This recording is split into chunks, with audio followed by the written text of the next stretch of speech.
சில சமயம் நாம் ரொம்ப லேசியாக ரொம்ப டவுனாக ஃபீல் பண்ணுவோம்.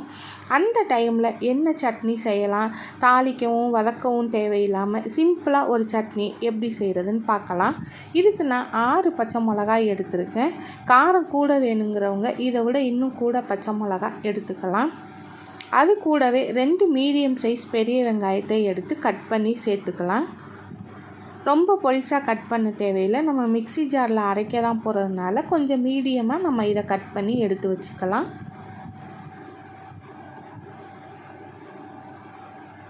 கட் பண்ண வெங்காயத்தை மிக்ஸி ஜாரில் சேர்த்துக்கலாம்.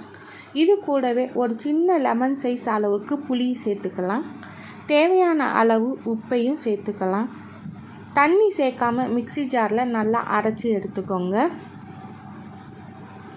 இப்போ இதை ஒரு பவுலுக்கு மாற்றிட்டு கூடவே கொஞ்சமாக நல்லெண்ணெய் சேர்த்தா ஈஸியான சட்னி ரெடி ஃப்ரெண்ட்ஸ்.